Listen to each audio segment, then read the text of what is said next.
Hello guys, good morning. Today is Webes Santos po. Opo, dahil wala po kaming pasok ng 2 days.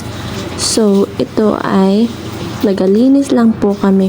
But may plano sana kami pumunta ng Antipolo, mag-overlooking. Sa 2 days namin walang pasok. Pero, nasaktuhan pong wala kaming budget. Saktong walang mga sahod. Tapos yung sahod namin isakto lang din pambayad ng boarding house, panigastos namin dito sa bahay, yung pangkain namin sa araw-araw.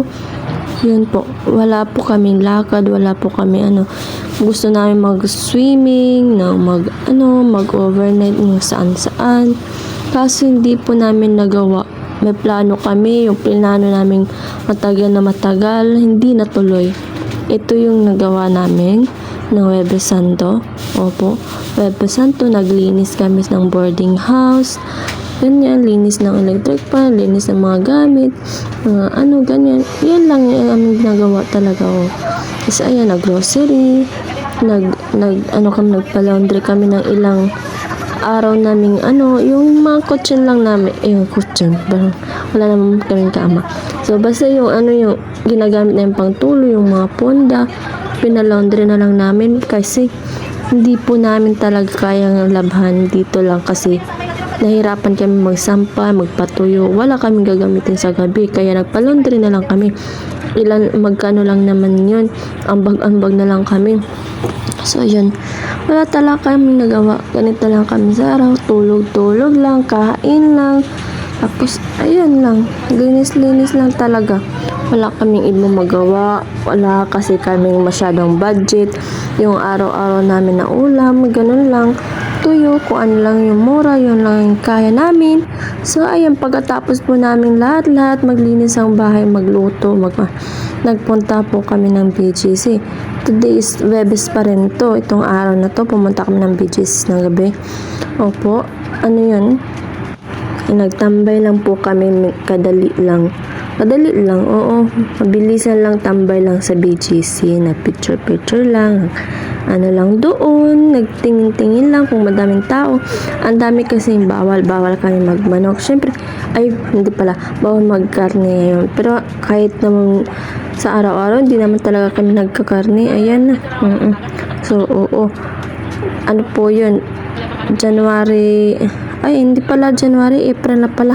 April 17 po yung walang pasok sa April 17 at 18. So, ngayon ay Friday na po. Opo, 18. Opo, kasi may pasok na naman, Sabado. So, nagluto kami ng banana. Kamote, yun lang. Pangmumurahin lang talaga.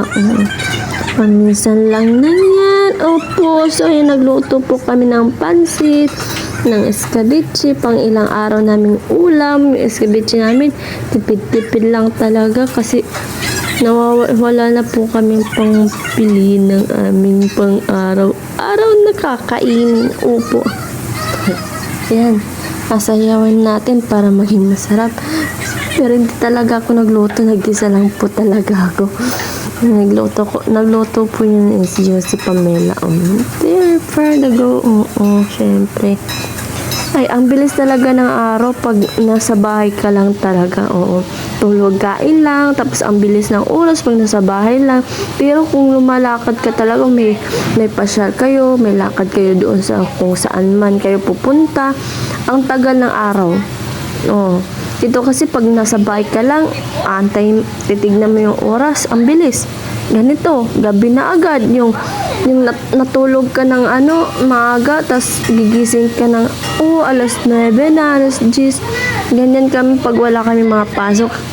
Anong oras natutulog, anong oras na gumigising. So kaya mabilis talaga yung araw namin pag walang pasok. Pag nandito lang talaga sa bahay. Gusto nga namin talaga niyan. Mamasya, maggala-gala. Kasi talaga, nasaktuhan walang budget. Walang ganito. So, okay lang yan. Bawi na lang next year. For the go. Bawi na lang po kami. Pag kaya na po namin lahat. Pag makaluwag-luwag na po kami. Kasi ngayon, hindi pa po kami makapadala na sa pamilya namin, sa ganito, sa summer, hindi po namin kaya pa kasi pa kami, nagpip-tip pa po kami sa budget. Kaya, so, ngayong buwan pa, April, nasuspend ako, walang pasok, walang sahod, pero okay lang yun, for the relax lang yun, okay na yun, so okay na to, luto na to. So, okay na to guys, bye, happy Halloween.